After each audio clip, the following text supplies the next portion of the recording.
Presiden Pilihan Rakyat. Anda kembali di Presiden Pilihan Rakyat. Pemirsa, website resmi Komisi Pemilihan Umum KPU sempat tidak dapat diakses pada hari pemungutan suara karena diretas. Namun pihak KPU memastikan serangan siber tersebut sudah diatasi dan Sirekap sudah bisa diakses. Itu teman-teman, sehingga teman-teman yang ada di sini bisa mengambil gambar, bisa mengambil. Laman resmi Komisi Pemilihan Umum KPU tak lepas dari gangguan siber saat pemilu berlangsung. Akibatnya, laman resmi KPU tak dapat diakses masyarakat. Menurut Komisioner KPU yang juga Koordinator Divisi Data Betty Epsilon Idrus, ada ratusan juta serangan siber terhadap KPU selama masa pemilu 2024. Serangan siber itu berupa Distributed Denial of Service atau DDoS. Tak hanya situs resmi KPU, situs pendukung KPU juga turut jadi sasaran serangan siber. Saat ini Satgas Keamanan Siber telah menangani serangan-serangan siber tersebut sehingga situs KPU dan juga situs Sirekap sudah bisa diakses. Ratusan juta DDoS itu menyerang ratusan juta, saya nggak bilang puluhan, nggak bilang nggak bilang satuan, tapi ini ratusan juta itu serangan ke website KPU luar biasa. Padahal website itu kan berisikan informasi, data terkait dengan bukan hasil. Kalau hasil di info pemilu. Jadi hampir semua situs yang dimiliki oleh KPU diserang dan memang di website kpu.go.id ini lumayan serangan terhadap website tersebut dari ratusan. Yang menampilkan hasil Sirekap? Ini udah bisa. Ini kan linknya ke infopemilu.kpu.go.id udah bisa. Aman website utama aja, Bu. Hah? Di awal mungkin penyesuaian dilakukan di daerah, tapi sekarang sudah aman insya Allah. Saat ini proses penghitungan suara oleh KPU masih berlangsung. Dari Jakarta, Margareta Novita, Taufik Muharfan, TV One mengabarkan. Data hasil penghitungan sementara pemilihan legislatif Pileg 2024 yang dilakukan Komisi Pemilihan Umum hingga Kamis siang mencakup 2,77% dari total keseluruhan. Hasil penghitungan sementara Pileg PDI Perjuangan unggul dengan memperoleh 17,59% atau 844.658 suara. Sementara Partai Golkar di posisi kedua mendapatkan 13,1% atau 628.793 suara. Menyusul Partai Gerindra, PKB, PKS, Nasdem, Demokrat, dan PAN.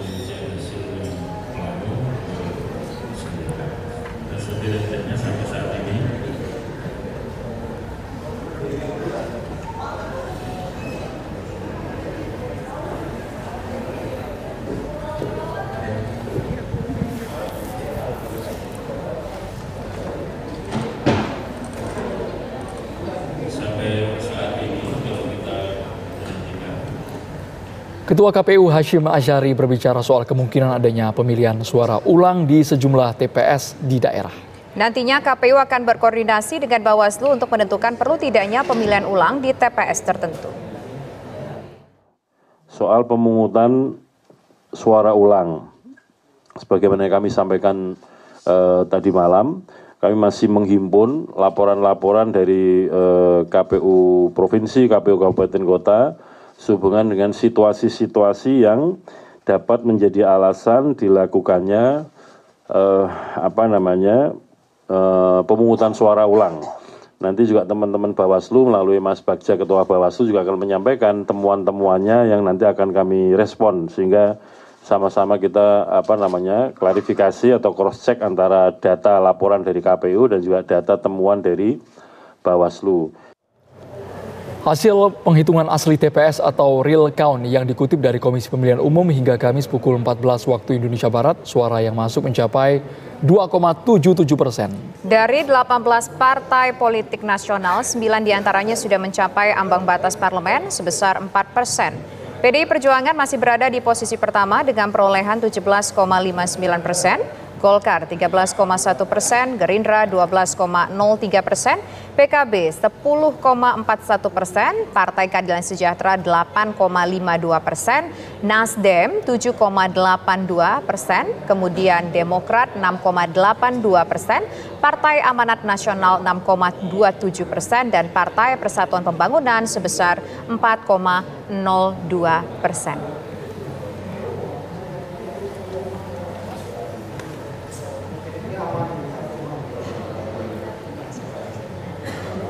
Sementara itu pasangan calon presiden dan wakil presiden nomor urut 2 Prabowo Subianto dan Gibran Rakabuming Raka unggul berdasarkan total surat suara yang sudah masuk ke penghitungan atau real count KPU mencapai 43,53%. Kalau kita lihat pemirsa dari hasil real count KPU, dari 43,45% suara yang sudah masuk ke KPU, untuk sementara Prabowo Subianto unggul dengan angka 56,22%, disusul ada Anies Muhaimin sebesar 25,33%, dan di posisi ketiga ada Ganjar Mahfud 18,45%. Data yang baru masuk ke KPU pemirsa sebesar 43,45%.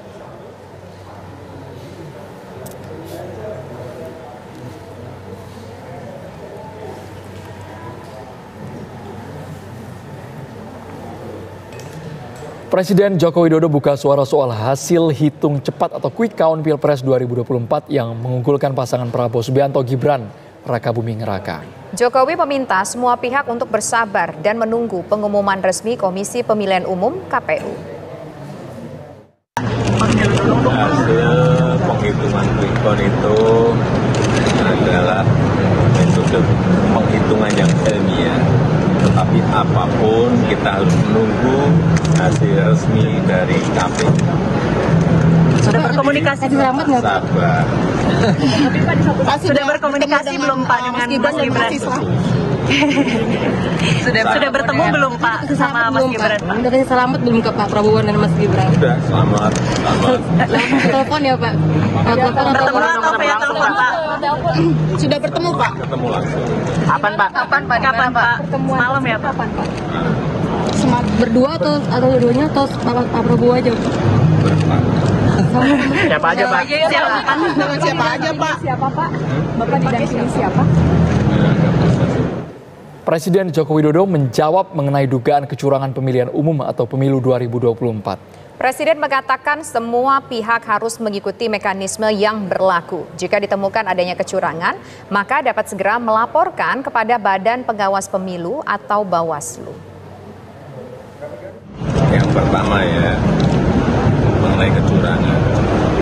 Caleg itu ada saksi di TPS. Partai ada saksi di TPS, capres, cawapres, kandidat ada saksi di TPS. Di TPS ada Bawaslu, aparat juga ada di sana. Terbuka untuk diambil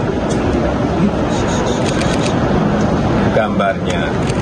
Saya kira pengawasan yang berlapis-lapis seperti ini akan menghilangkan adanya kecurangan. Tapi kalau memang ada mekanisme untuk ke Bawaslu, mekanisme nanti persidangan di MK sudah diatur semuanya. Jadi janganlah teriak-teriak curang. Ada bukti langsung bawa ke Bawaslu, ada bukti bawa ke MK. Dan pemirsa, sejumlah informasi penting lainnya berkaitan dengan hasil pemilu masih akan kami hadirkan usai jeda berikut. Tetaplah bersama kami. Sehari usai pencoblosan, kediaman Anies Baswedan tampak lengang. Ya, sementara pemirsa, Muhaimin Iskandar memilih untuk beristirahat di rumah dinas Widya Chandra.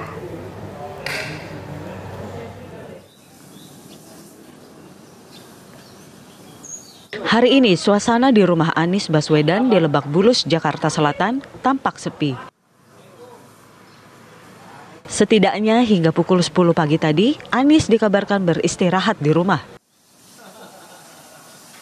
Meski begitu, agenda Anies hari ini disebut-sebut menghadiri pertemuan tertutup bersama sejumlah elit membahas isu dinamika politik pasca pencoblosan.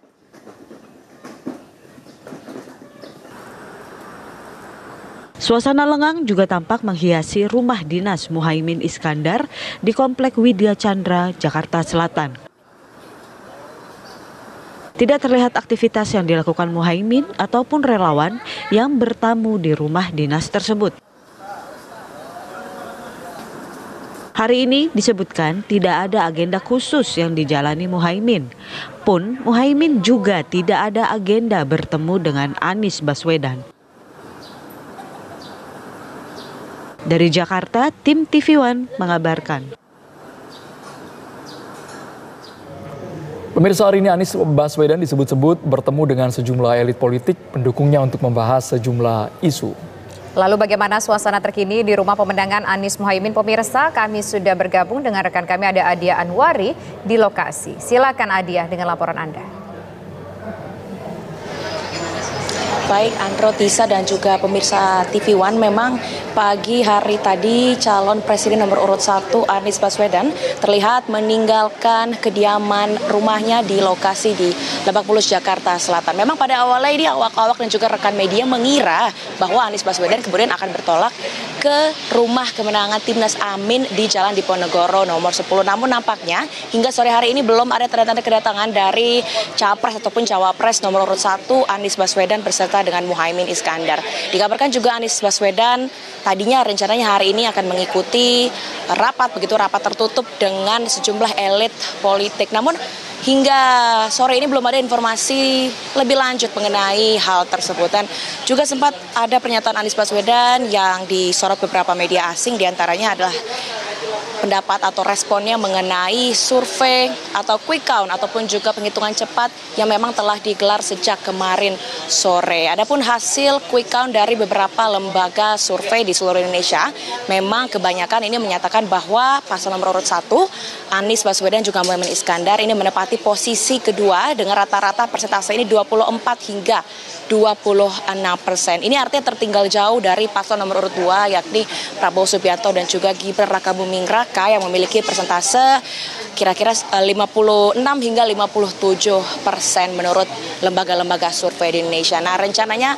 selain tadi ada informasi bahwa Anies Baswedan akan melakukan rapat tertutup ya hingga saat ini belum ada informasi lebih lanjut.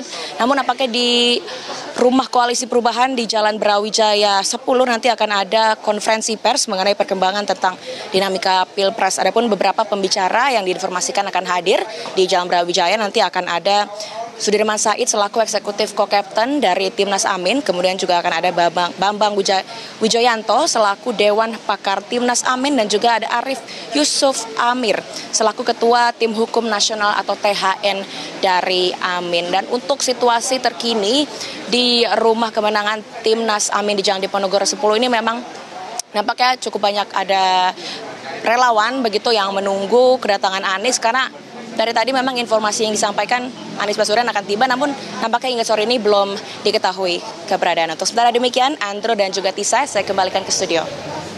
Terima kasih Adia Anwari yang sudah mengabarkan bagaimana kegiatan dari Anies Muhaimin di Jakarta. Pemirsa, calon presiden nomor urut 2, Prabowo Subianto berziarah ke makam orang tuanya. Prabowo menyebut berziarah menjadi agenda pribadinya usai hari pencoblosan 14 Februari kemarin.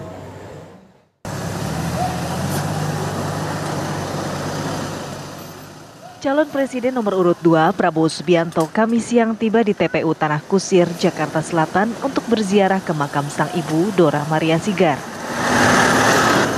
Prabowo berziarah didampingi putranya Didit Hedi Prasetyo. Keduanya terlihat berdoa dan menaburkan bunga di atas makam tersebut.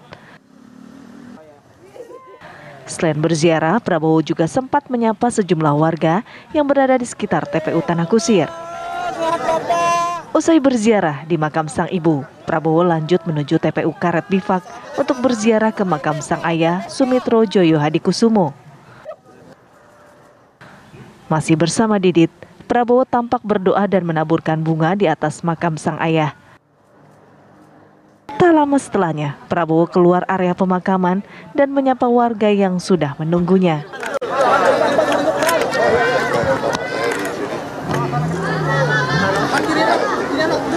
Doanya banyak masyarakat tadi meneriaki presiden, Pak, tanggapannya? Ya, saya kira itu ya.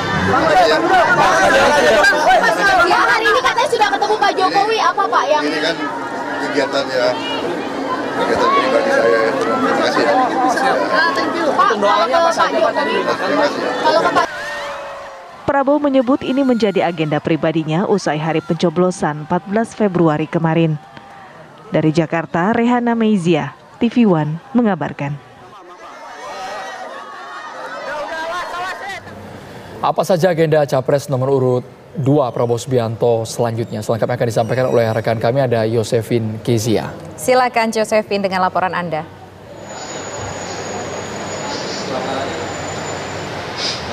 Ya, Tisa, Andro dan juga pemirsa, hari ini Prabowo Subianto melakukan sejumlah kegiatan, di mana tadi pada pukul 12.15 Prabowo Subianto tiba di TPU Tanah Kusir, Jakarta Selatan untuk melakukan ziarah ke makam ibundanya Dora Maria Sigar bersama dengan anaknya Didit Prabowo, di mana tadi ketika tiba Prabowo melakukan doa sejenak dan juga menaburkan bunga dan juga menyapa sejumlah warga yang sudah menunggu Prabowo Subianto.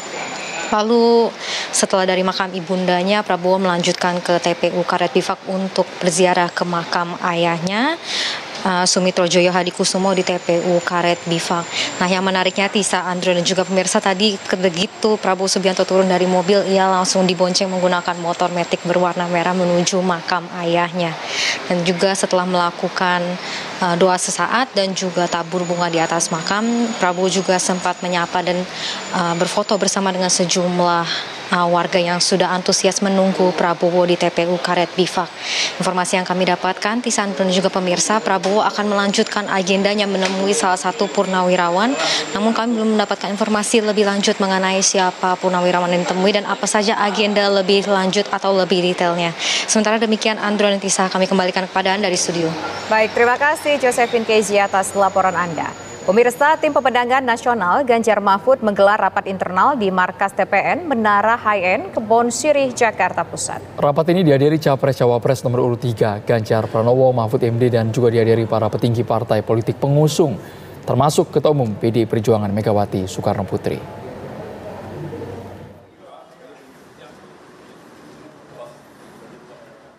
Kamis siang, Tim Pemenangan Nasional Ganjar Pranowo dan Mahfud MD menggelar rapat internal yang dihadiri oleh para ketua partai pengusung.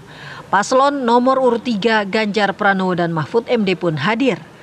Mereka yang hadir dalam rapat internal ini diantaranya Ketua Umum PDI Perjuangan Megawati Soekarno Putri, Ketua TPN Arsyad Rashid, PLT Ketua P3 Mardiono, Ketua Umum Partai Hanura Usman Sabtaodang, Ketua Bapilu P3 Sandiaga Uno, Sekjen PDI Perjuangan Hasto Kristianto, dan sejumlah petinggi TPN lainnya.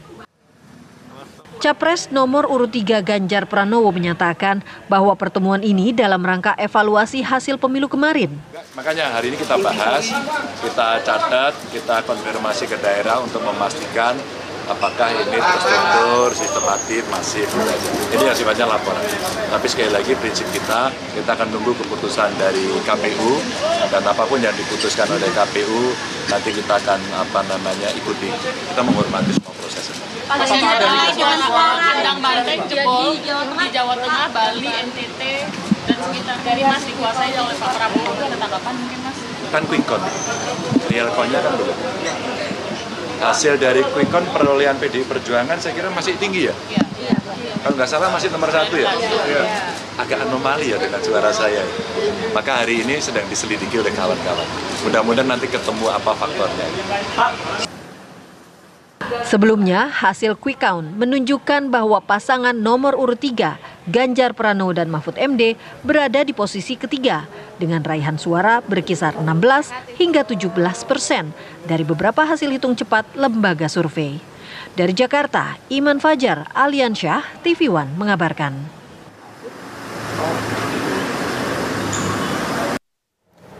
Bagaimana jalannya pertemuan TPN Ganjar Mahfud di Kebon Sirih, Jakarta? Kita tanyakan langsung pemirsa kepada Felicia Amelinda. Silakan Felicia.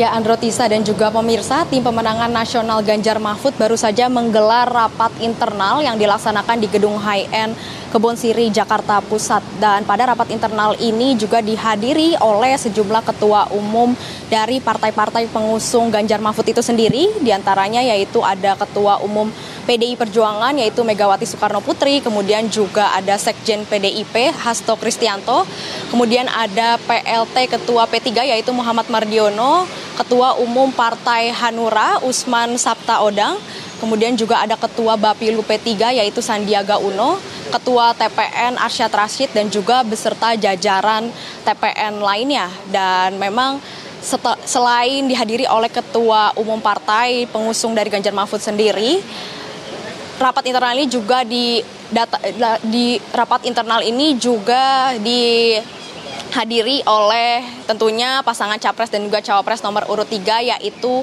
Ganjar Pranowo dan juga Mahfud MD. Dan tadi Ganjar Pranowo sendiri pada saat ditemui oleh awak media mengenai apa saja yang dibahas pada rapat internal ini, ia mengatakan bahwa rapat internal ini membahas tentang evaluasi dugaan adanya laporan kecurangan pada pemilu 2024. Dan Ganjar Pranowo sendiri juga mengatakan bahwa TPN Ganjar menerima lumayan banyak dugaan kecurangan yang terjadi pada pemilu 2024 ini, namun ia tidak menjelaskan secara rinci mengenai kecurangan-kecurangan apa saja yang didapatkan oleh TPN.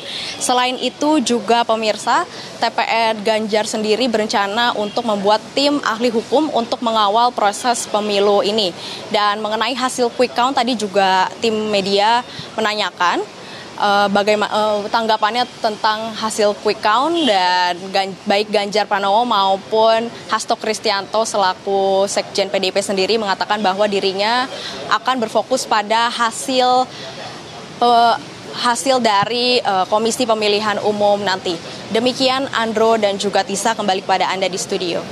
Felicia Amelinda, terima kasih atas laporannya. Ya, pemirsa, informasi penting lainnya masih akan kami hadirkan usai jeda berikut. Tetaplah bersama kami. Hasil hitung cepat Pilpres 2024 menunjukkan bahwa Prabowo Gibran menang telak atas dua lawannya. Dalam pidato kemenangannya, Prabowo berjanji akan mengayomi dan membela seluruh rakyat Indonesia.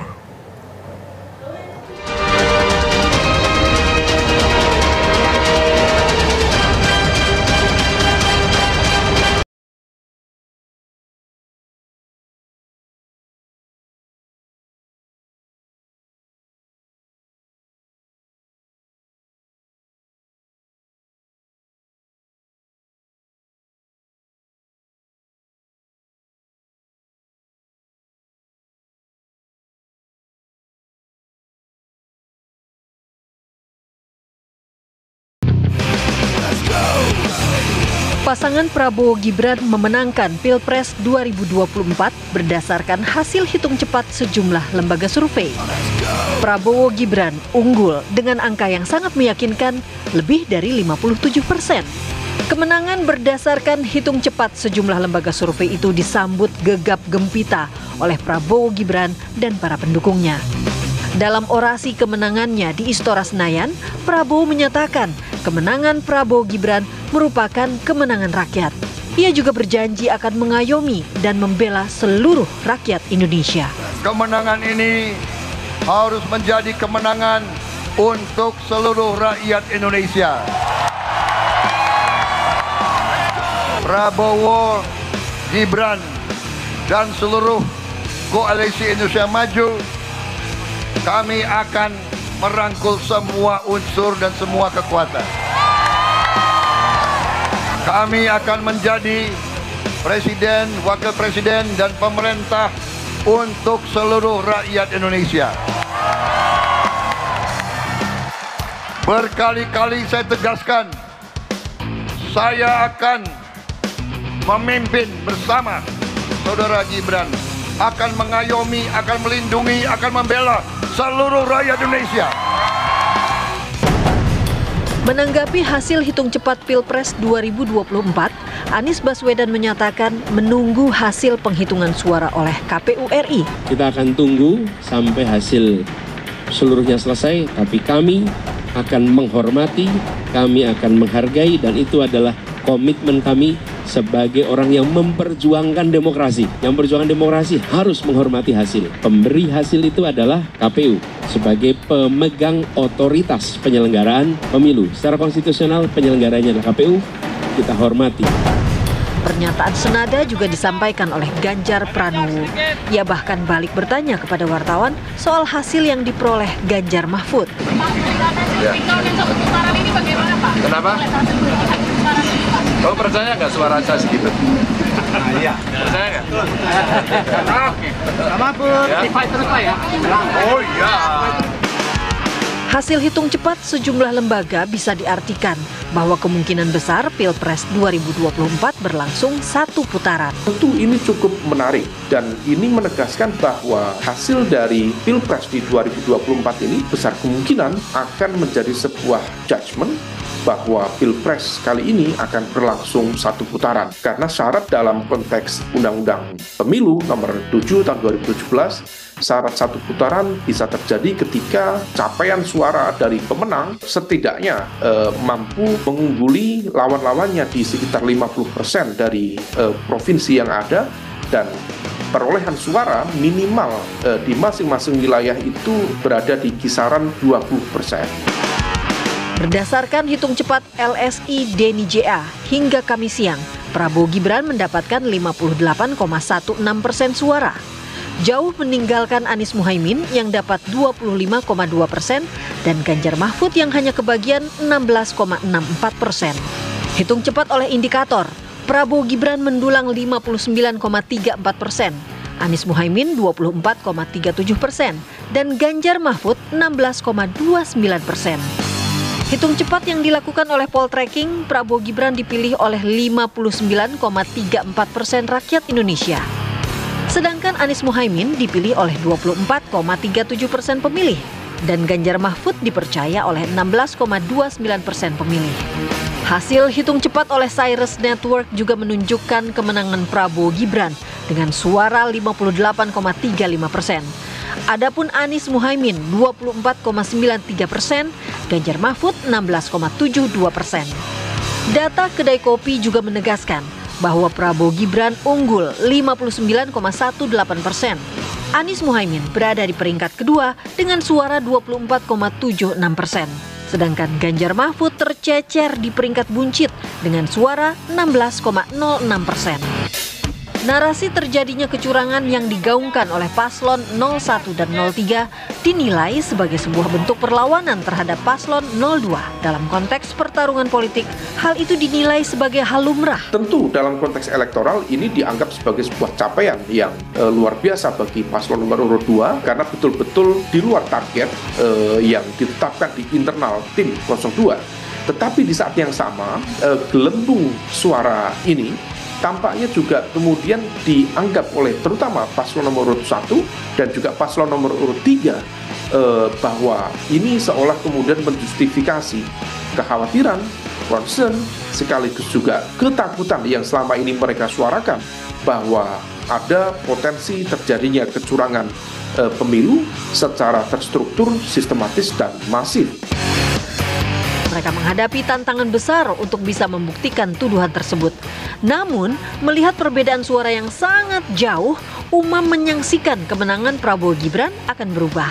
Tidak mudah memang untuk menghadirkan bukti-bukti itu. Nah, kemudian kalau misal kemudian tidak mudah, pertanyaan selanjutnya, betulkah kemudian dengan gap suara yang cukup terpaut jauh, di mana paslon nomor 1 di angka sekitar 24-25%, kemudian paslon nomor urut 3 di angka 16-17%, sedangkan paslon nomor urut 2 melampaui angka yang betul-betul menjadi target mereka, bahkan mencapai angka 59%.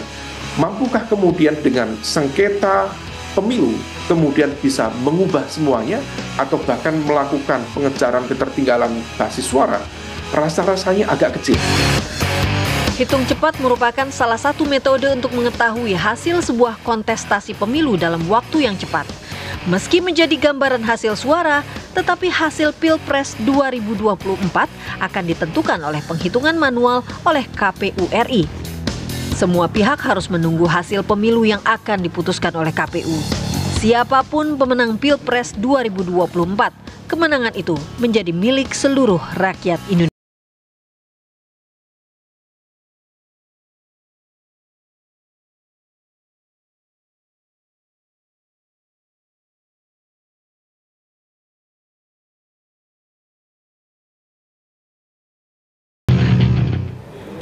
Selama 2 kali pemilihan umum, PDIP menjadi pemenang pemilu. Namun bagaimana dengan pemilu 2024 ini pemirsa? Apakah PDIP masih merajai atau ada kekuatan baru yang merangsek perolehan suara? Kita akan bahas bersama dengan sejumlah narasumber usai jeda berikut. Tetaplah bersama kami. Kontestasi pemilihan umum 2024 tak sekedar pertarungan yang diikuti para calon presiden, tetapi juga persaingan partai politik memperebutkan kursi parlemen baik DPR, DPRD, tingkat provinsi maupun DPRD tingkat kabupaten dan kota. Ya, selama 2 kali pemilihan umum PDIP menjadi pemenang pemilu. Namun bagaimana dengan pemilu 2024 ini pemirsa? Apakah PDIP masih merajai atau ada kekuatan baru yang merangsek perolehan suara?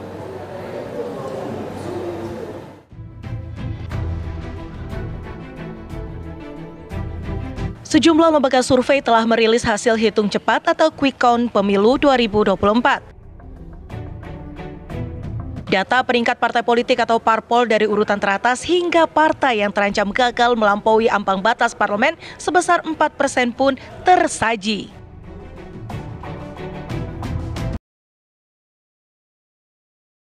Dengan 16,77%. Disusul Partai Golkar peringkat kedua dengan 14,88%, sedangkan Partai Gerindra di posisi ketiga dengan 13,51%.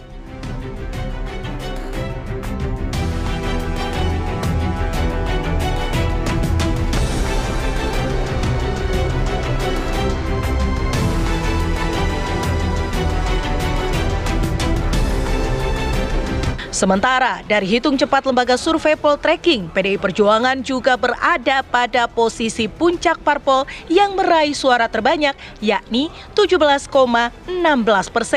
Disusul Partai Golkar 15,52%, Gerindra 13,12%, serta Partai Kebangkitan Bangsa 11,88%.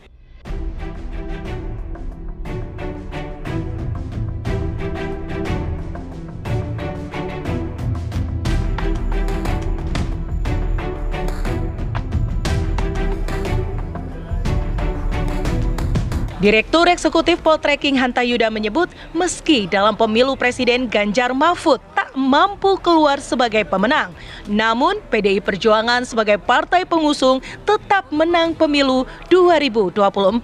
Sedangkan Partai Golkar kokoh di posisi kedua. Posisi terakhir yang tertinggi itu diprediksi kemungkinan besar tidak berubah PDI Perjuangan. Angkanya di kisaran 16-17%. Yang kedua, urutan kedua seperti Partai Golkar. Golkar ini cukup tinggi di 14-15%, terpaut tidak terlalu jauh dari PDI Perjuangan. Dan yang tiga Gerindra 13, sekian persen.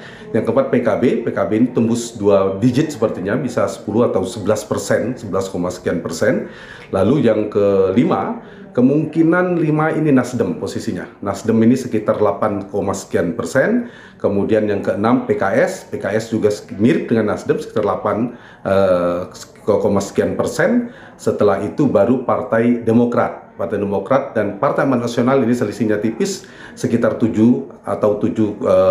kisaran 7 sampai 7,5%. Jadi Perjuangan di basisnya meskipun di Pilpres Pak Ganjar itu kalah di Jawa Tengah tapi masih menjadi pemenang di Jawa Tengah.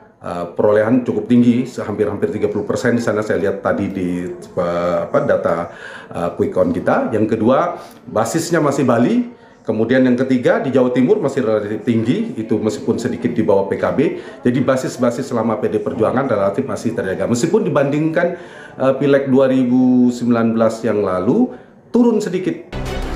Sementara Partai Solidaritas Indonesia dengan Ketua Umum Kaesang Pangarep bersama Gelora dan Partai Umat sebagai pendatang baru di kancah politik tanah air diprediksi tak tembus ambang batas dan gagal melenggang ke Senayan. Bagaimana dengan partai besar lainnya seperti Partai Persatuan Pembangunan? Tampaknya masih harus menunggu hasil penghitungan suara yang dilakukan Komisi Pemilihan Umum KPU. Tim TV One mengabarkan. Pemirsa, sudah bergabung bersama kami ada peneliti Indikator Politik Indonesia, Bapak Agus Trihartono. Sehat, Pak Agus Tri? Sehat. Terima Dan kasih. juga Direktur Eksekutif Poltreking Indonesia, Mas Hanta Yuda.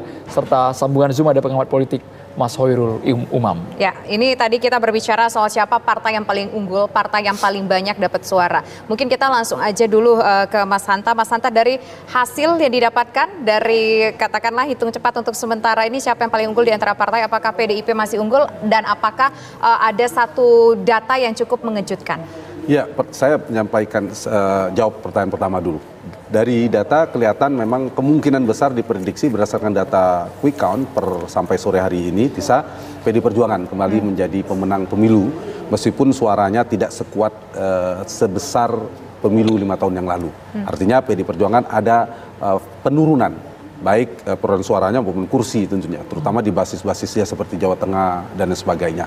Itu artinya kemungkinan ada dua faktor, dia memang stabil, ada penurunan sedikit, tapi di saat yang sama yang diprediksi tadinya partainya Pak Prabowo, Gerindra, ini pertanyaan nomor 2 tadi, ada kemungkinan tadinya diprediksi akan memenangkan, atau paling tidak di survei kami terakhir di margin of error, itu ternyata Gerindra tidak setinggi yang diprediksi. Hanya 13,3% di nomor 3. Nah, yang menarik di posisi nomor 2 adalah Golkar. Golkar ini memang selalu dia kuat di calegnya ya, selain infrastruktur kelembagaan partai yang kokoh, di angka 15,3%. Jadi yang dapat 2 digit itu diprediksi ada 3 partai, satu lagi PKB, kemungkinan 11-12%. Jadi komposisi parlemen ke depan itu bisa dilihat ya gambarannya seperti apa. Nah, ada 2 kalau saya perhatikan dari data survei kami paling tidak di Poltreking Indonesia, bukan hampir semua, ada 2 yang saya kasih catatan nanti, semuanya itu di margin 0, saja selisihnya dibandingkan survei terakhir. Nah, yang agak meskipun di survei kan margin of error-nya 2,9, yang lebih dari 1% itu di Gerindra dan Golkar. PKB sudah diprediksi memang 10-11%, 9-10-11%. Golkar di atas yang diprediksi, mungkin prediksi 10-11-12%, ternyata 15%, bisa 16% kalau kemudian ada margin of error-nya. Yang kedua, Gerindra sebaliknya, ternyata di bawah yang kita perkirakan. Nah, ini faktor-faktornya mungkin bisa kita diskusikan, tapi dari temuan yang kedua, ada fenomena split ticket voting-nya cukup tinggi, di mana perolehan antar partai kalau di data terakhir ini antara perolehan suara dukungan kepada capres dan dukungan kepada partai dukungannya itu agak beda fenomenanya di paslon 1 dan 3 dengan di paslon 2. Paslon 1 dan 3 itu lebih tinggi partai koalisinya. Misalnya pasangan Amin itu gabungannya sekitar 28-30% partainya. Tapi Aminnya hanya memperoleh 24-25%. Begitu juga Ganjar. Ganjar itu kan hanya dapat berdasarkan data quick count sekitar 16 maksimal 17%, tapi partainya gabungan PDIP P3 itu 23%. Kebalikannya di paslon 2. Paslon 2 itu kan perolehannya dari data quick count antara 47-48%. Partai koalisinya ternyata hanya 45-46%. Itu versi Poltreking. Apakah poinnya proyeksi pemerintahan ke depan partai pendukung Prabowo Gibran ini versi yang terpilih ya, jadi presiden wapres terpilih itu belum cukup 50% plus 1 di parlemen. Seperti akan mengajak 1 atau 2 partai tambahan. Dugaan saya PKB, kedua Nasdem itu akan menjadi prioritas. Ini versi dari Poltreking. Dari indikator, apakah dengan suara masuk yang mungkin nyaris 100% pada sore hari ini untuk partai politik tidak berbanding lurus dengan suara di pemilihan presiden di parlemen? Kalau berdasarkan data indikator hari ini, data yang masuk baru 94,sekian% ya. Kalau kita konversi data perolehan suaranya, tampaknya memang betul bahwa PDIP itu mengalami penurunan dan juga nanti terjadi penurunan kursi. Asalnya sekitar 128 kursi. Pemilu yang akan di parlemen yang akan datang kira-kira dia akan punya penurunan sekitar 20 kursi ya. Antara 101 sampai 118. Asalnya 128. Nah, itu juga cukup serius ya. Nah, yang menarik adalah Golkar, seperti dikatakan tadi oleh Mas Hanta. Di Golkar itu asalnya 85 kursi, Nah sekarang ini dengan perolehan sekarang kira-kira antara 85 sampai 105 kursi. Artinya cukup besar di situ. Nasdem juga mengalami, kelihatannya to some extent mengalami kenaikan dari asalnya 59, sekarang antara 59 sampai 74 kursi. Gerindra juga ada kenaikan di situ kalau kita konversi ke kursi karena memang kan harga suara di Jawa dengan di luar Jawa kan memang berbeda ya. Oleh karena itu Gerindra awalnya 78 kursi akan naik kira-kira menjadi 81 sampai 97 kursi. Jadi ini sebetulnya nanti suara yang ada di pemilih voter kita belum tentu terkonversi sama di parlemen. Di parlemen kan memang ada pembagian yang berbeda ya. Jadi posisi kursi memang PDIP juga masih tetap kuat. Meskipun ada penurunan yang cukup signifikan ya, sekitar 20 kursian ya saya kira. Saya kira itu yang bisa kita sampaikan. Nah ini kan juga cukup menarik ya, kalau kita lihat bahwa ada sebuah hal yang tidak berbanding lurus antara kursi caleg atau perolehan suara caleg, suara partainya dengan capres-capres yang didukung begitu. Nah kalau Mas Khairil Umam sendiri melihat ini fenomena apa? Kenapa partainya justru ada yang lebih tinggi dibandingkan dengan calon presiden yang diusungkan? Ada juga yang sebaliknya, misalkan contoh 02, ternyata partainya lebih rendah perolehannya dibandingkan dengan capresnya. Silakan Mas Khairil. Iya, Mbak Tisa, Mas Andro, memang kalau misalnya kita merujuk pada teori strike ticket voting, memang seharusnya loyalitas basis pemilih loyal terhadap partai itu tentu linier pada konteks pilihan arah preferensi presiden dan wakil presiden yang maju dalam kontestasi. Tetapi memang ini bukan fenomena biasa, ini seringkali juga terjadi. Dan yang menjadi concern dalam konteks ini adalah memang di kubu 03, karena bagaimanapun juga terjadi split ticket vote yang paling fatal memang di kubu 03. Kalau misal kemudian kita merujuk pada basis kekuatan kursi parlemen saat ini, atau mungkin barangkali kembali ke angka yang tadi di perolehan suara di 2024 ini, kalau misal kemudian di kubu 03 memiliki bekal sekitar 25% dan kemudian sekarang elektabilitasnya sekitar 16 atau maksimal sekitar 17%, maka praktis hilang sekitar 9%. Dan angka 9% itu luar biasa, karena bagaimanapun juga 9% dikali 204 juta jumlah DPT, itu kisarannya bisa sekitar 16 sampai 17 juta suara. Nah oleh karena itu, hal ini tampaknya dipengaruhi oleh cukup banyak hal. Tentu pertama adalah terkait dengan konteks persepsi publik terhadap figur yang diusung oleh masing-masing partai, sehingga kemudian terjadi perbedaan persepsi termasuk judgement antara pilihan partai dengan pilihan basis pemilih loyal itu sendiri.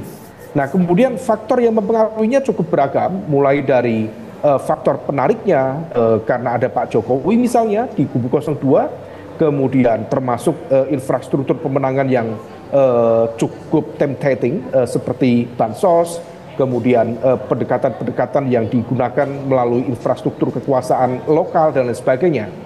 Tetapi di saat yang sama ini juga patut dicermati bahwa bisa saja kemudian tidak optimalnya basis kekuatan 03 pendukung Mas Ganjar dan Pak Mahfud MD, salah satunya adalah dipicu oleh tidak solidnya infrastruktur pemenangan di kubu 03. Tidak solid itu bisa dimaknai oleh dengan cukup beragam interpretasi. Mulai memang logistik tidak solid, argumennya tidak solid, termasuk ada potensi fragmentasi di dalam struktur kekuatan di internal kubu 03. Nah ini yang kemudian tercermin betul bagaimana kemudian hampir semua kandang-kandang banteng yang saat ini secara elektoral di level pileg relatif bisa mempertahankan, tetapi dalam konteks pilpres mengalami koreksi yang luar biasa. Let's say di Jawa Tengah, Ganjar Mahfud, Pak Ganjar itu gubernur 2 kali di Jawa Tengah, tetapi hanya bisa berpuas diri dengan kekuatan 30 maksimal 35% di Jawa Tengah. Kemudian ternyata dimenangkan oleh kubu 02 dengan level capaian elektoral sekitar 50 sampai 52% di Jawa Tengah. Kemudian di Jawa Timur, kemudian juga terjadi di Bali, kemudian terjadi di Sumatera Utara, kemudian terjadi di Nusa Tenggara Timur, dan itu hampir merata.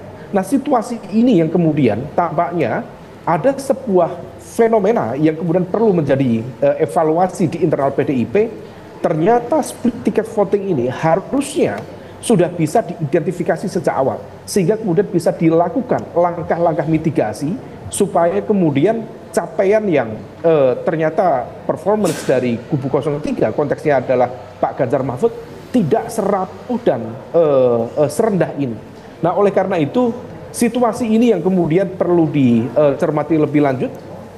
Benarkah ada faksionalisme di dalam mesin internal PDIP misalnya?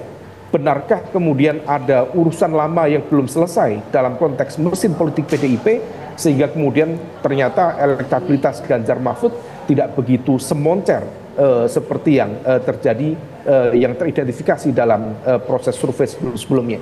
Dan terakhir, terkait dengan konteks itu, memang ada sebuah pergeseran yang cukup signifikan dalam konteks keberpihakan Pak Jokowi yang semakin terbuka, semakin terlihat ya menjelang pemilihan, di mana Pak Jokowi berada di kubu 02 meskipun tidak declare secara formal, tetapi diakui atau tidak, strategi yang diambil kubu 03 yang secara genetik politiknya adalah pro keberlanjutan, tetapi kemudian mengambil sikap, langkah, pendekatan yang justru melakukan langkah konfrontasi dengan kubu kekuasaan saat ini, justru hal itu betul-betul menggerus basis kekuatan pemilih loyal di internal 03. Maka kemudian kalau misal kita trace back dari basis data lintas lembaga, terjadi migrasi secara optimal sejak Oktober, November, Desember, kemudian masuk Januari, dan sekarang Februari.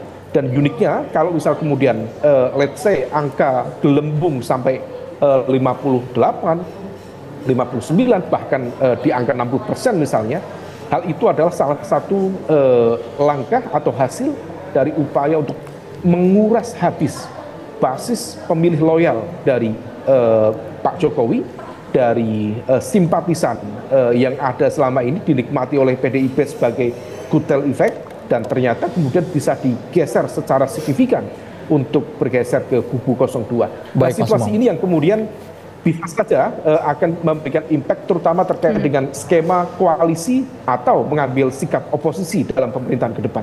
Baik Mas Umam, sebelum kita masuk ke sikap oposisi maupun koalisi, tapi yang menarik adalah angka yang berbanding jauh sekali Mas Hanta. Apakah betul ada fragmentasi, mungkin mesin parpol yang mandek di akar rumput sehingga suara partainya besar tapi figurnya yang tidak termakan sama sekali, Mas Hanta?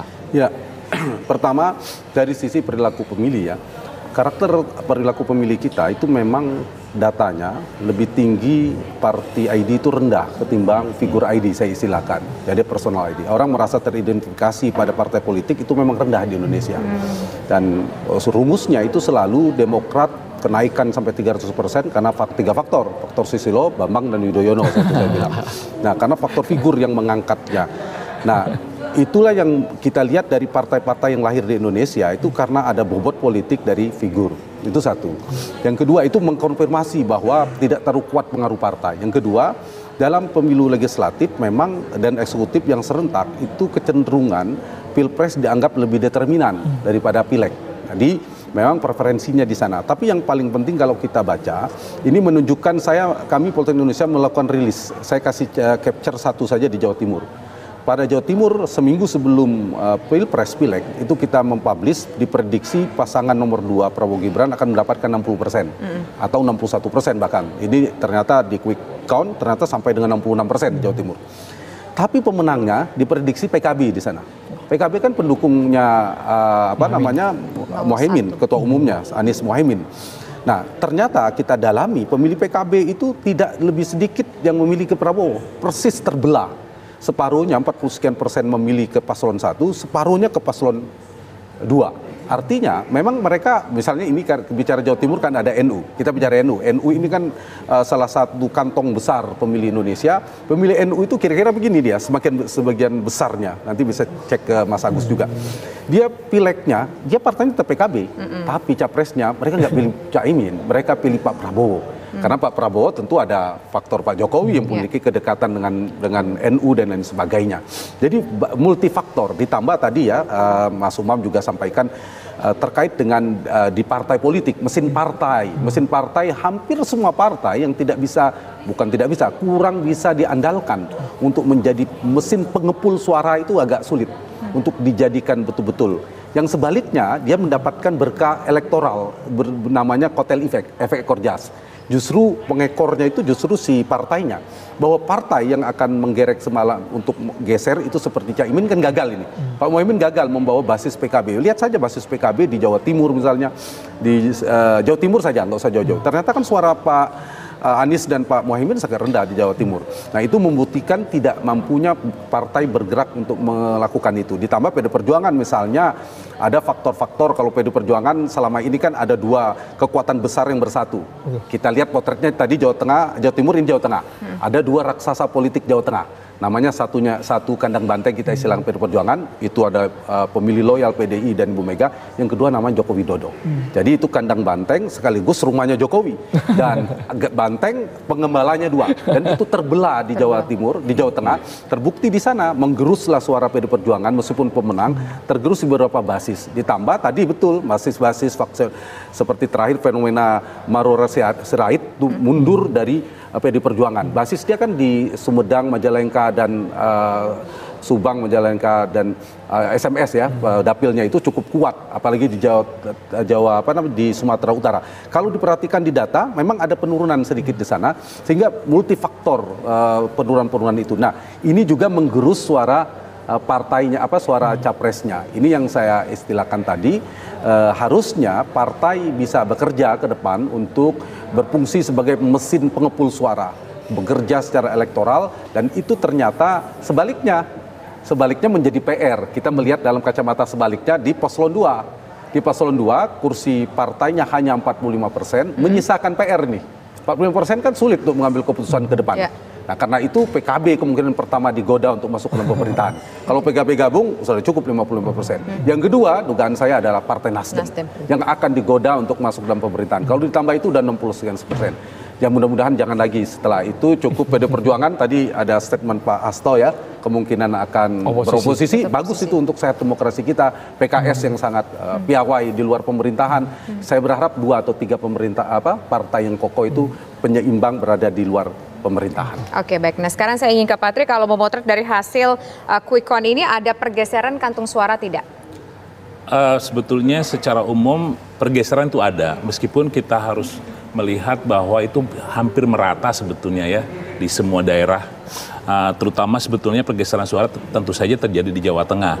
Tetapi sebetulnya juga yang harus kita lihat, ternyata kalau kita melihat hasil yang bukan quick count, tapi hasil exit poll yang kita punya ya, ternyata suara itu sudah banyak diputuskan oleh para pemilih jauh-jauh sebelum pemilu, bahkan sebelum kampanye ya. Ada sekitar hampir sekitar 60% orang itu sudah memutuskan akan memilih partai apa. Bahkan itu jauh sebelum kampanye. Artinya masa kampanye itu hanya berpengaruh pada sekitar 40% orang, 40% pemilih. Dan itu mungkin terkait dengan komunikasi politik yang dilakukan oleh partai politik, baik itu di level calon individu maupun secara nasional ya.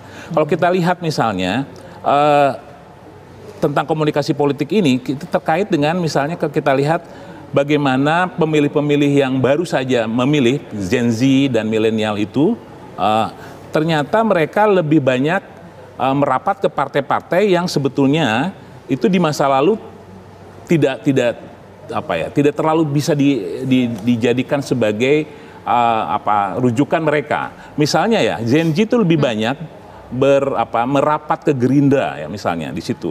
Lalu Golkar juga mendapatkan limpahan suara Gen Z yang cukup signifikan, termasuk juga Nasdem di situ. Artinya partai-partai ini bisa melakukan komunikasi politik dengan cukup baik dan bisa menangkap suara di kelompok anak muda. Juga milenial misalnya. Milenial itu ternyata sudah punya segmennya sendiri. Milenial yang paling banyak itu merapat ke PDIP, dan juga kepada Gerindra dan Golkar. Itu partai-partai lama yang saya kira di situ milenial memang sudah mengenal. Terus yang lain misalnya, justru yang menarik adalah PDIP itu justru banyak didominasi oleh kelompok senior yang sudah 60 tahun ke atas ya. Itu suara PDIP itu 23% atau suara senior itu yang merapat ke PDIP itu sekitar 23%, itu yang tertinggi di antara partai-partai yang lain. Golkar juga demikian. PDIP, Golkar, PKB itu banyak sekali para senior yang bergabung di sana. Artinya saya kira ini terkait dengan komunikasi politik ya, bahwa di satu sisi ada pemilih yang sudah memutuskan sekitar 2 tahun yang lalu, ada yang beberapa bulan yang lalu, tetapi juga ada yang orang-orang yang baru itu tidak bisa tertarik ya, tidak bisa ditarik oleh partai-partai ini karena memang mungkin komunikasinya kurang bisa mengena gitu ya. Saya kira bukan berarti partai-partai itu tidak bisa tidak punya materi yang bagus. Mungkin ini is about the way how to communicate ya. Cara mengkomunikasikannya dengan bahasa yang bisa diterima oleh kelompok-kelompok tertentu. Misalnya Gen Z tentu saja membutuhkan cara penyampaian yang sangat khas dengan misalnya dengan span of attention yang tidak terlalu panjang ya. Itu saya kira itu banyak diproduksi oleh cara komunikasi seperti ini oleh partai yang seperti Gerindra dan Golkar dan yang memang lebih banyak aktor yang bisa meraup Gen Z ini. Jadi ini apa ya? Saya ingin mengatakan bahwa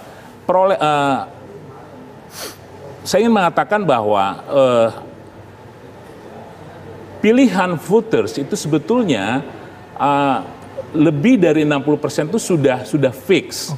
Jadi 40% yang ada itu yang diperebutkan oleh selama kampanye ini. Artinya bahwa sebetulnya kebanyakan partai-partai itu sudah memiliki segmennya sendiri dan oleh karena itu proses komunikasi yang berlangsung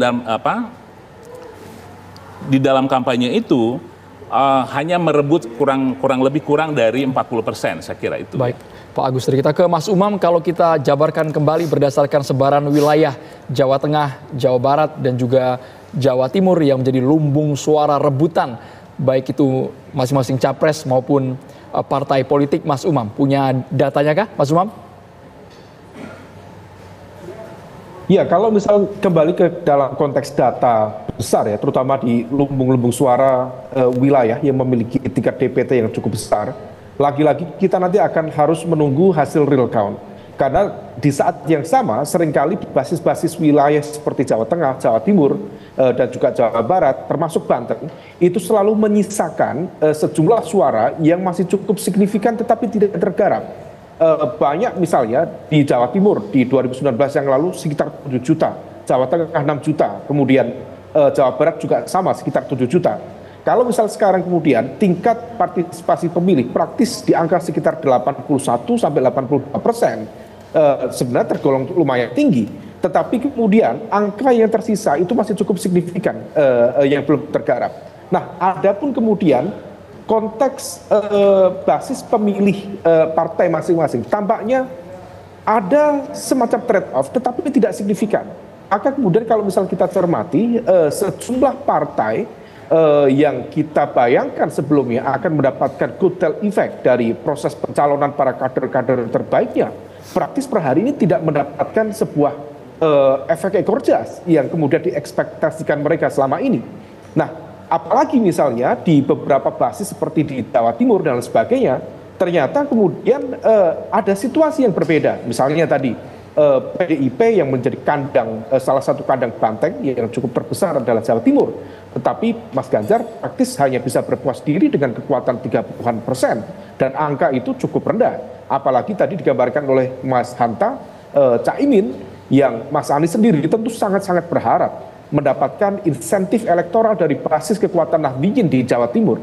Tetapi ternyata segmen kekuatan Nahdliyin tidak berada di sana, justru bergeser ke kubu 02. Meskipun tentu dengan catatan, misalnya ada faktor Bu Hovifah yang semakin terbuka menunjukkan keberpihakan kepada kubu 02. Dan Bu Hovifah hanya satu nama, tetapi infrastruktur pemenangan di level pesantren, kemudian para jaringan kiai sepuh, dan lain sebagainya, termasuk keberpihakan secara terbuka dari sejumlah elit PBNU, let's say seperti Sekjen PBNU Gus Ipul, yang secara terbuka misalnya mendeklarasikan sejumlah jaringan relawannya untuk menggarap segmen khusus di Jawa Timur, maka wajar kalau misal kemudian kubu 02 mendapatkan porsi yang lebih besar, bahkan mencapai angka 60%. Dan diyakini selama ini Jawa Timur adalah the real battleground di dalam konteks pemenangan pilpres secara umum di tingkat nasional.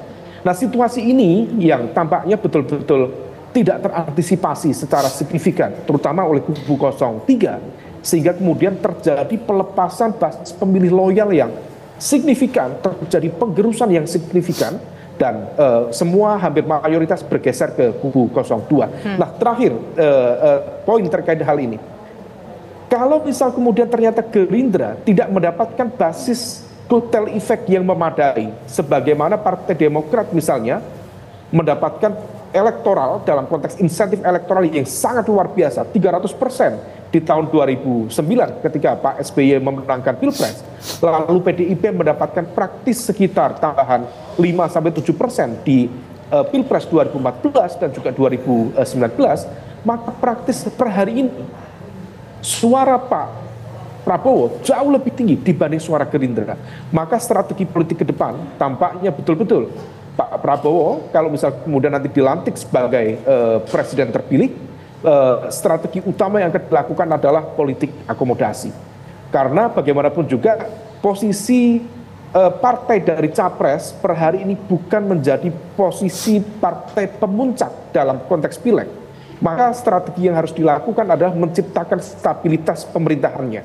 Dan stabilitas pemerintahan dalam konteks ini tidak bisa hanya ditopang oleh Partai Gerindra, tetapi justru Partai Gerindra dihadapkan pada situasi di mana dia memiliki tingkat ketergantungan yang cukup tinggi, terutama terhadap basis-basis kekuatan politik yang menjadi penyokongnya. Let's say Partai Golkar, Partai Demokrat, termasuk PAN.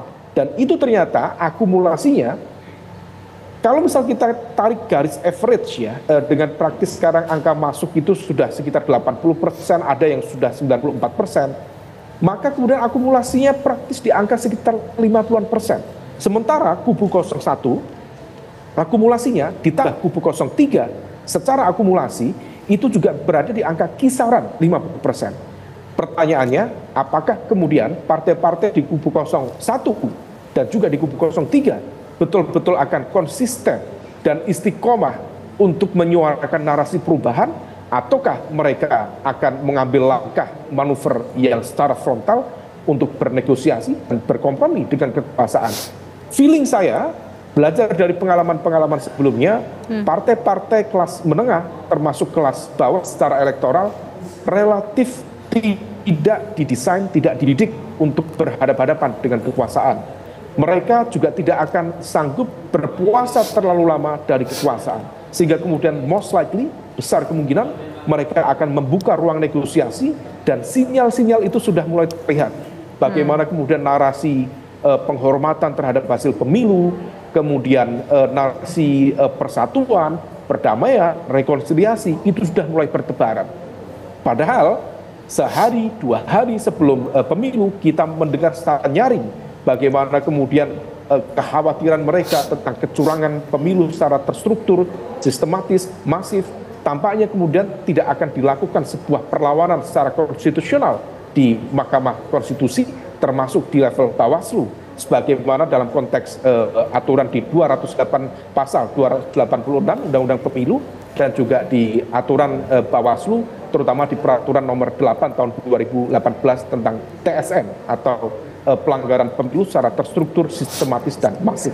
Situasi ini yang tampaknya akan terus terjadi, Mas Andrew, Mbak Tisa, dan saya berkeyakinan momentum saat ini sampai kemudian penetapan hasil rekapitulasi yang dilakukan oleh KPU sampai rentang pada 20 Oktober 2024 mendatang, pelantikan capres-cawapres terpilih adalah sebuah zona yang akan diambil oleh partai-partai di luar kubu 02, yaitu khususnya kubu 01 dan juga kubu 03 untuk bernegosiasi kembali dengan kekuasaan.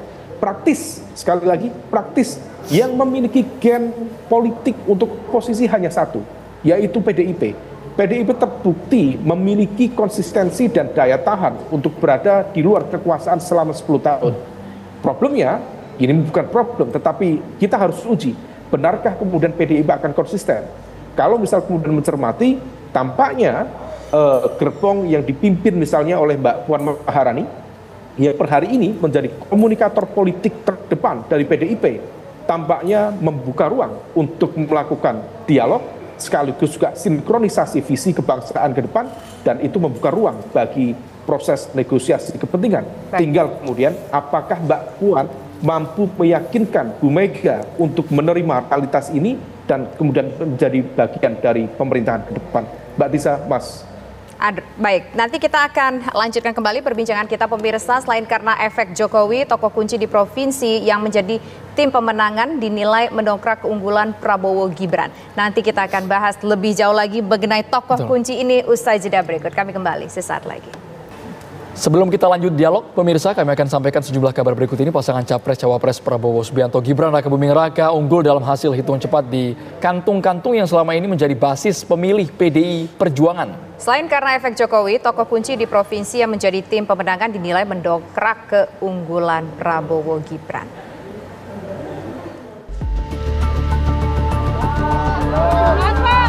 Pasangan Capres Prabowo Gibran meraih keunggulan di atas 50% di sejumlah area yang selama ini dikenal sebagai basis PDI Perjuangan. Dari hasil hitung cepat Lembaga Survei Indikator Politik Indonesia, LSI Deni JA dan Poltreking, di Jawa Timur suara Prabowo Gibran mencapai lebih dari 64%, sementara Ganjar Mahfud dan Anies Muhaimin di kisaran 17%. Menurut Direktur Eksekutif Poltreking, Hanta Yuda, Jawa Timur menjadi faktor yang menentukan bagi keunggulan Prabowo Gibran. Faktor Jawa Timur, faktor variabel yang paling utama. Karena sangat mayoritas, karena pemilih Jawa Timur kan sangat besar ya. Di Jawa Timur faktor yang sangat menentukan dan itu terbukti sesuai dengan prediksi pemenangnya adalah Paslon 2. Dan di Jawa Timur juga banyak faktor, tentu ada faktor bergabung nanti bisa kita diskusikan. Fusi kekuatan dukungan Pak Jokowi yang sangat kuat, pendukung Pak Jokowi, pendukung Pak Prabowo yang lama masih juga setia di sana, itu Jawa Timur. Sementara di Jawa Tengah dan daerah istimewa Yogyakarta, Prabowo Gibran meraih lebih dari 51% suara. Sementara Ganjar Mahfud lebih dari 33%, sedangkan Anies Muhaimin di atas 13%. Jawa Tengah yang selama ini menjadi basis PDI Perjuangan juga menjadi kunci keunggulan Prabowo Gibran.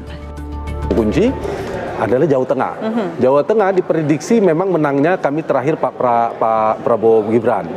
Tapi kemenangannya sedikit melampaui prediksi. Perkiraan kita sekitar 47%, sekarang di data survei, di data quick count 53%. Jauh dibandingkan Ganjar yang tadi dianggap tipis. Jadi 3 provinsi besar ini petanya seperti itu, penyumbang utama kemenangan paslon Prabowo Gibran. Dulu rumusnya yang menang 2 provinsi, di antara 3 provinsi ini menjadi pemenang. Sekarang mereka menang di 3 provinsi itu, Jawa Barat, Jawa Tengah, dan Jawa Timur. Di Bali dan Nusa Tenggara, Prabowo Gibran mencapai lebih dari 58% dari hasil hitung cepat 3 lembaga survei. Ganjar Mahfud di kisaran 27%, sedangkan Anies Muhaimin lebih dari 13%. Kita melihat memang strategi yang dari awal dijalankan oleh pasangan 02 untuk mengambil tokoh-tokoh penting dari daerah ini juga punya efek yang signifikan ya. Misalnya Jawa Timur, mereka menarik atau mengajak Khofifah yang merupakan tokoh kunci di Jawa Timur ya, Gubernur Jawa Timur, untuk masuk sebagai tim pemenangan. Kemudian banyaknya tokoh NU yang mendukung pasangan 02 itu mampu mendongkrak suara pasangan 02 di Jawa Timur. Di Jawa Tengah, kehadiran Gibran sebagai calon wakil presiden, kemudian efek Pak Jokowi ya, walaupun secara terbuka tidak menyatakan dukungan atau kampanye buat 02, namun kita melihat intensitas Pak Jokowi di beberapa waktu terakhir menjelang pemilu yang intens melakukan kunjungan kerja ke Jawa Tengah ya, walaupun secara jelas tidak menyatakan dukungan, namun asosiasi pemilih yang memang menilai bahwa pasangan 02 itu adalah melanjutkan legasinya Pak Jokowi, maka ini juga merupakan berkah untuk pasangan 02. Dari Jakarta, tim TV One mengabarkan. Nah, kalau sekarang kita di segmen ini akan berbicara soal ketokohan sendiri. Mungkin kalau soal presiden ketokohannya di 02, kita melihat dari hasil quick count, memang sosok Prabowo Subianto ditambah di situ ada dukungan dari Joko Widodo begitu. Tapi kalau misalkan dari segi partainya sendiri, sosok ketokohan itu tidak berpengaruh ya, Mas Hanta ya? Saya punya data di exit poll sebenarnya, mereka memilih partai itu apa pertimbangannya. Ini sebenarnya cukup akurat ya, melebihi data survei. Jadi di data kita ada pilihan alasan mereka memilih partai. Jadi kami juga mendeteksi perilaku pemilih, alasan memilih capres, tapi juga ada alasan memilih partai politik. Nah, memilih partai politik itu paling tinggi 19,8% karena memperjuangkan aspirasi rakyat, itu nomor 1. Kemudian 16% karena calegnya. Nah, ini ketokohan calegnya. Dia memilih karena calegnya. Yang ketiga karena kesamaan, karena lingkungan, karena keluarga.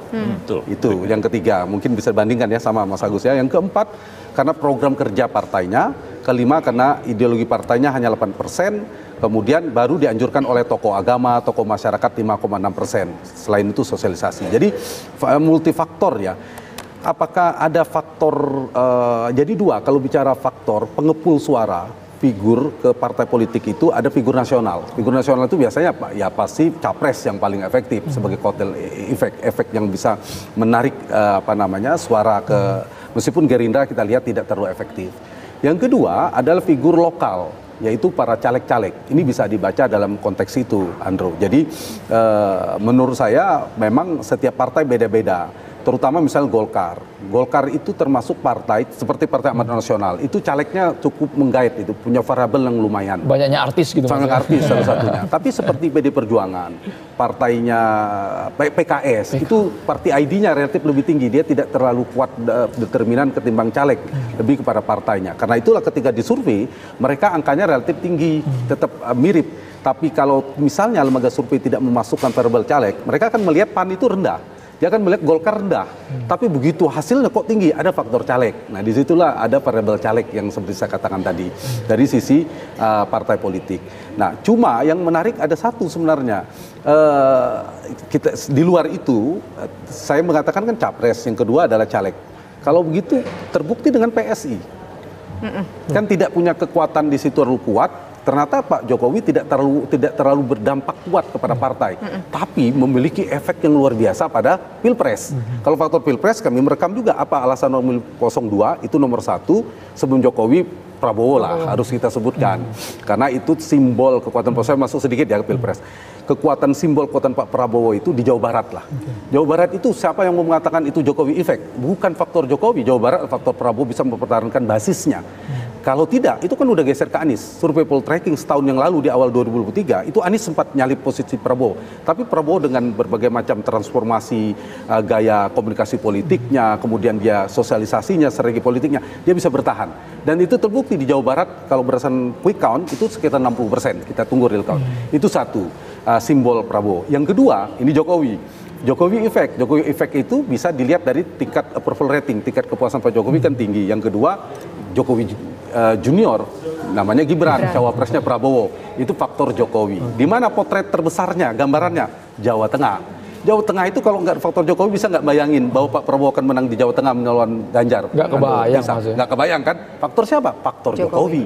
Karena Jokowi memang kuat di Jawa Tengah, terbukti pemenang 53% berdasarkan data quick count. Nah, satu lagi provinsi besar, yang ketiga, simbol apa ini? Jawa Timur. Ini simbol fusi, penggabungan rekonsiliasi antara Jokowi dan Prabowo. Bergabunglah di sana. Di Jawa Timur mereka menang paling tebal. Penyumbang tebalnya kemenangan paslon 2 itu di Jawa Timur 66,7% di data quick count. Kita tunggu real count. Nah, dari 3 potret provinsi besar ini kelihatan faktor pertama Prabowo dan Jokowi. Faktor paling determinannya, saya tadi sebut 2 kali kemarin di TV One, faktor Prabowo Widodo atau faktor Joko Subianto. Itu faktor utamanya 02. Baru ditambah berdasarkan data survei, 30% mengatakan karena memilih figur Prabowo yang tegas berani. Kedua, karena faktor keberlanjutan Jokowi, faktor Jokowi 22%. Yang ketiga, faktor program.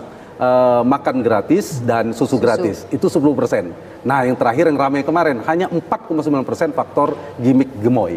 Itu 4 faktor yang menyebabkan orang memilih ketika kita tanya keluar dari TPS. Kalau Anies lebih pada karena mengusung perubahan. Semua kita tanya. Faktor kedua Anies karena figur capres yang dianggap cerdas dan religius yang kedua dan seterusnya. Begitu juga Ganjar dan sebagainya. Jadi faktor itu saya kira yang beda ya, preferensi kepada capres-cawapres dengan preferensi kepada partai politik. Oke, selaras Pak Agustri?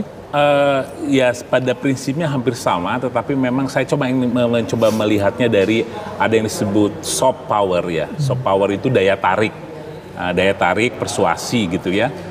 Itu memang saya kira daya tarik itu pada level nasional itu penting. Tetapi pada level lokal itu juga ada satu faktor lain yang disebut hard power. Di situ mungkin ada mobilisasi di situ ya. Ada politik uang, di situ ada juga seperti kemarin bansos dan sebagainya. Saya kira itu juga berpengaruh. Jadi tidak semata-mata hanya orang datang karena tertarik sebetulnya. Ada orang juga datang karena termobilisasi dan itu juga tidak bisa diabaikan dalam realitas voting behavior kita. Faktanya misalnya kita melihat toleransi politik uang berdasarkan hasil exit poll kita. Toleransi politik uang di pemilih kita itu juga cukup tinggi. 50% itu oke dengan politik uang. Meskipun efektivitasnya itu hanya 35%. Jadi intinya bahwa bukan hanya daya tarik, tentu saja saya sependapat. Daya tarik itu penting. Tetapi di sisi lain juga tadi ada faktor mobilisasi dan sebagainya. Itu yang kita sebut sebagai hard power. Meskipun itu hard power sebenarnya prinsip-prinsip dalam HI ya. Tetapi itu dalam dunia nyata, di dalam perilaku pemilih saya kira itu juga dalam taraf tertentu itu terjadi ya. Makanya kita selama ini ramai sekali mempersoalkan tentang pembagian bansos, mempersoalkan tentang misalnya politik uang dan sebagainya, karena salah satu faktor yang membuat orang itu datang dan memilih bukan hanya karena daya tarik tadi. Bahwa daya tarik itu penting, iya, tidak bisa diabaikan ya. Dari aktor nasional maupun aktor lokal tentu saja. Nah saya kira aktor lokal ini karena tidak terlalu banyak juga diketahui. Kalau kita melihat ya di level masyarakat, aktor lokal itu juga misalnya urutan calon saja mereka tidak tahu ini calon dari partai apa dan mengapa ada calon nomor 1, ada calon nomor 2 dan sebagainya. Saya kira itu juga tidak terlalu dipahami sebetulnya. Tidak sampai sedalam itu, Pak ya? Tidak sampai sedalam itu, apalagi dengan jumlah yang sangat banyak. Coba kita lihat, misalnya di baliho di jalan dan sebagainya, itu terlalu banyak. Bahkan kita tidak tahu orang ini untuk DPR RI atau untuk DPRD provinsi atau untuk kabupaten. Kadang-kadang itu tidak jelas juga, hanya gambar dan membuat orang itu menjadi bingung sebetulnya. Sehingga saya kira bisa jadi untung-untungan ya. Iya, itu saya kira malah dalam konteks itu daya tarik lebih kepada aktor nasional sebetulnya. Calon seperti tadi faktor Pak Jokowi, faktor Pak Prabowo itu penting, tetapi pada level lokal mungkin saya kira yang lebih efektif itu mungkin lebih ke hard power tadi. Oke. Nah ini kan juga berbicara soal bagaimana kekuatan untuk koalisi, kemudian juga untuk oposisi. Kalau bicara soal untuk koalisi dengan kekuatan yang ada, kalau kita ngelihat partai yang sekarang sudah masuk ada 45% untuk ke Gerindra begitu yang mendukung Prabowo Subianto. Lantas bagaimana nanti? Tadi kan sudah sempat disinggung sama Mas Hanta bahwa kayaknya nih PKB sama Nasdem bakal bergabung nih untuk bersama begitu. Apakah dua-duanya jangan-jangan memang akan bergabung atau mungkin nanti akan ada resistensi dari salah satunya? Nah ini menarik, Tisa. Saya ingat 5 tahun yang lalu saya bicara di TV One di hari quick count malamnya. Saya memprediksi tapi masih rame, banyak yang mustahil dan saya diserang itu. Saya bilang kemungkinan oleh politisi di saat itu debat yang mungkin tersinggung. Saya bilang kemungkinan partai yang akan gabung pemerintahan satu Gerindra. Bayangin pada Gerindra lagi panas, Gerindra yang kedua Partai Amanat Nasional saya bilang. Tapi ternyata kejadian kan. Terbukti. Nah tadi malam saya juga dengan politisi PKB menyampaikan, saya memprediksi juga meskipun ada yang menolak, saya bilang ini ada kemungkinan. Nah sekarang kalau boleh saya memprediksi 2 partai. Karena sedang berada dalam pemerintahan, yaitu partainya apa? Nanti kita lihat catat ya.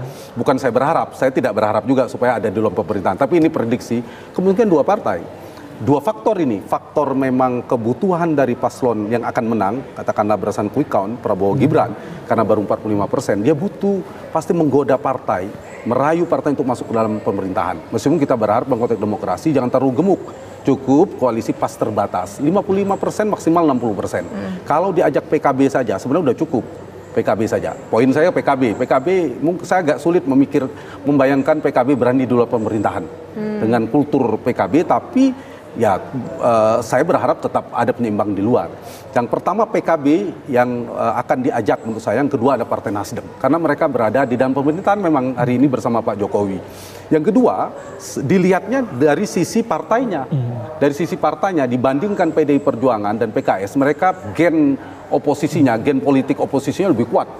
PDI Perjuangan betul kata Mas Hasto yang tadi katakan mereka lama 10 tahun di pemerintahan Pak SBY, Ibu Mega itu kekeh. Dan saya percaya Ibu Mega kalau oposisi bisa oposisi, sulit merayunya. Yang kedua PKS karena alasan ideologis, bisa jadi karena PKS tidak mau atau memang tidak diajak. Dua faktor. Nah, dua faktor ini bagi saya karena yang kemarin faktor PKS memang mungkin tidak menjadi prioritas. Nah, urutan 4 partai di luar, sekarang kan ada 8 partai yang akan lolos. Betul. Nah, 4-nya sudah di dalam bersama Prabowo Gibran, yang 4 ini PKB, Nasdem, PDI Perjuangan, dan PKS ya. Nah, 2 yang pertama saya katakan kemungkinan akan menjadi prioritas Prabowo Gibran. Sekaligus 2 partai ini sangat mungkin bergabung pemerintahan, yaitu PKB dan Nasdem. Kalau ini digabung berarti 45 ditambah PKB sekitar 12%, berarti sudah 57% ditambah Nasdem sekitar 7-8%, itu sudah 70% ya. Sudah 50-60 sekian persen, hampir 70%, sudah besar juga. Nah, ini faktor yang kemungkinan menjadi daya tarik bagi keduanya. Nah, tapi PKS juga tidak mustahil. Karena ini bukan Jokowi presidennya adalah Prabowo. Dan jangan lupa Prabowo 2 kali didukung oleh PKS 2014-2019. Dulu sempat disebut oleh Pak Prabowo sekutunya Pak Prabowo dan PKS itu bersekutu, bukan hanya koalisi. Artinya ada kedekatan, ada potensi. Meskipun semalam ada statement dari Prabowo akan merangkul semua kekuatan yang punya potensi. Politik rekonsiliatif, gaya Pak Prabowo ini kan transformasi Pak Prabowo itu kan ingin rekonsiliasi, mengajak semuanya, tapi tidak sehat buat demokrasi. Dalam konteks saya jangan semuanya. Tidak boleh. Jadi relasi eksekutif legislatif ini, Andro, Tisa, dalam sistem presidensial kita, presidensialisme kita kan setengah hati sebenarnya. Kan multi partai, kemudian presiden dipilih langsung oleh rakyat dan seterusnya. Ada 3 pola relasinya. Polanya kalau eksekutifnya terlalu kuat, kemudian legislatifnya lemah, dia cenderung hanya jadi stempel bagi pemerintah. Apa yang terjadi? Hubungannya adalah kolutif, potensinya kolutif. Yang kedua, kalau sebaliknya legislatifnya terlalu kuat seperti era Gus Dur sebagai presiden, kemudian eksekutifnya terlalu kuat, partainya si presiden lemah, maka ini polanya akan konfrontatif, rame terus suatu saat potensi di mana presiden terserimpung oleh manuver politik partai-partai di parlemen sangat besar. Apalagi ini Golkar kuat ini. Nah, kemudian ada partai-partai lainnya. Nah, yang ketiga yang kita butuhkan ini dalam demokrasi, efektif. Efektif itu apa? Sama-sama kuat, 60-40 lah kalau persentase, 60 di dalam pemerintahan, tapi di luar juga ada 40% yang kokoh, sehingga hubungannya mereka kadang saling mengimbangi. Apa yang menyatukan mereka adalah konstitusi dan kepentingan rakyat. Jadi memang harus begitu, harus saling kokoh. Kalau yang tidak terjadi seperti itu, saya kira kita tidak menginginkan Pak Prabowo dan Gibran didukung oleh semuanya diajak Prabowo. Jangan, harus ada yang di luar. Pun sebaliknya, kalau hanya 45% juga susah Pak Prabowo mengambil keputusan sebagai presiden nanti ke depan. Jadi pemerintahannya, presidensialismenya demokrasi presidensial yang efektif, sama kuat eksekutif dan legislatif. Ya, kalau Pak Tri melihat akan seperti apa peluang besar terjadinya rekonsiliasi? Kalau rekonsiliasi saya kira inisiatif Pak Prabowo sudah jelas ya bahwa akan merangkul semua. Tapi bagi saya sebetulnya negeri ini kan dibangun dengan bukan dengan satu gagasan, tapi dari banyak atau beberapa gagasan. Saya khawatir kalau dirangkul bersama itu hanya akan muncul satu ide, tidak ada option. Option pakai S ya, options. Artinya ada beberapa ide di situ. Sehingga dari beberapa ide inilah kita akan menemukan alternatif. Semakin kecil alternatif yang kita punya, kalau koalisi besar itu saya kira nanti akan terjebak apa yang disebut groupthink. Itu artinya apa? Groupthink itu situasi di mana orang tidak mau berbeda. Nah, padahal di dalam pemerintahan itu kita butuh banyak alternatif, ide. Sehingga dengan banyak alternatif kita akan bisa survive. Maka check and balance itu harus terjadi. Saya kira oposisi harus ada, meskipun seperti dikatakan Mas Hanta tadi, itu tidak boleh mungkin oposisinya terlalu besar. Yang efektif itu seperti apa? Nah, di situ dengan adanya check and balances itu kita sangat berharap bahwa akan muncul options, pilihan-pilihan, akan muncul ide-ide. Dan ide-ide itu tidak bisa dihasilkan oleh satu kelompok yang bersama besar seperti itu. Harus ada, saya kira, mekanisme yang bisa saling mengontrol. Makanya check and balance itu, ini ada kesempatan. Saya kira PDIP punya alasan sekali untuk menjadi oposisi. Sikapnya sudah jelas. Sudah jelas. Meskipun saya juga berharap sebetulnya PKS ya. Tapi seperti dikatakan Mas Hanta tadi, sejarah PKS untuk bergabung dengan Pak Prabowo itu bukan ahistoris ya. Jadi bisa saja. Saya khawatir justru kalau hanya sendirian di luar, itu akan terjadi sama seperti pemerintahan yang sekarang ya. Saya kira kalau kita sepakat ya bahwa demokrasi itu adalah the only game in town, satu-satunya alat permainan, maka check and balances itu harus ada. Dan check and balances itu bisa terjadi kalau ada oposisi, meskipun tidak harus besar, tetapi paling tidak efektif di situ. Oposisi menjadi bagian dari kualitas demokrasi Indonesia. Tanpa adanya oposisi, itu justru tidak akan menghasilkan banyak opsi. Check and balances tidak akan terjadi. Jadi saya kira oposisi harus diberi tempat, harus diberi penghormatan ya. Bukan hanya yang pemerintah, menjadi oposisi itu juga bagian penting, saya kira. Oke, baik. Terima kasih Pak Tri, terima kasih Mas Hanta sudah berbagi bersama kami dan datang ke studio kami untuk berbicara soal bagaimana hasil dari Pilpres, dan juga tadi kita lebih fokus membahas bagaimana perolehan suara dari partai politik. Sekali lagi ini masih hitung cepat atau quick count, kita masih menunggu juga real count dari KPU. Mas Hoirul Umam juga terima kasih yang sudah bergabung via Zoom di program Presiden Pilihan Rakyat. Dan pemirsa, informasi menarik lainnya masih akan kami hadirkan usai jeda berikut, tetaplah bersama kami. Puluhan petugas PPS dan KPPS harus dibawa ke rumah sakit. 2 petugas di Tasikmalaya dilaporkan meninggal dunia. Diduga para petugas tersebut kelelahan akibat sibuk bertugas saat proses pemilu berlangsung.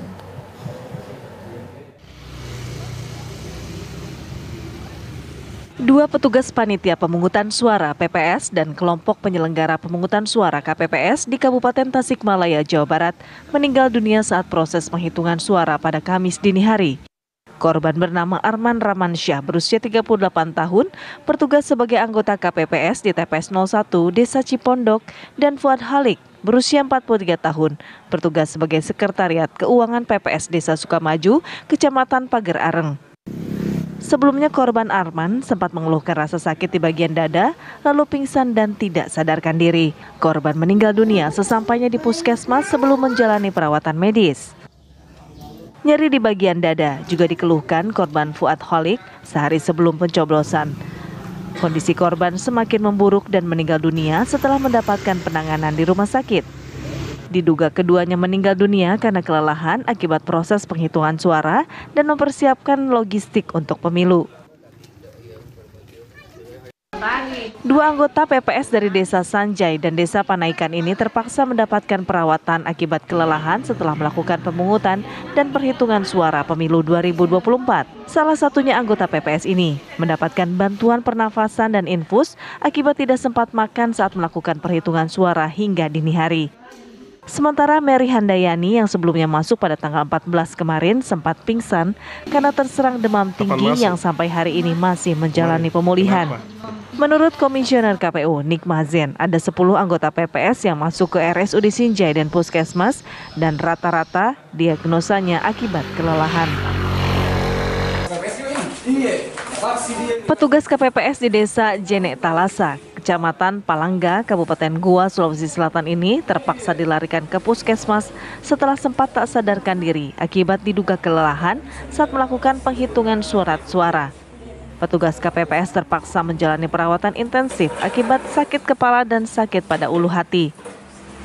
Tak hanya di puskesmas ini, sejumlah petugas KPPS juga dilarikan ke Rumah Sakit Syekh Yusuf Kabupaten Goa untuk mendapatkan pertolongan medis akibat diduga kelelahan. Hingga kini tercatat sebanyak 8 petugas KPPS yang mengalami sakit dan kelelahan bekerja hingga dilarikan ke Puskesmas Palangga untuk mendapatkan perawatan medis. Tim TV One mengabarkan.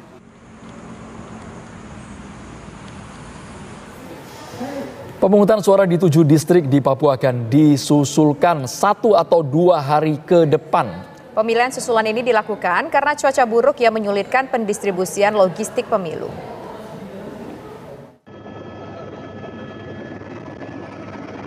Komisi Pemilihan Umum Papua menggelar pemilihan umum susulan di 7 distrik yang tersebar di 4 kabupaten di Papua.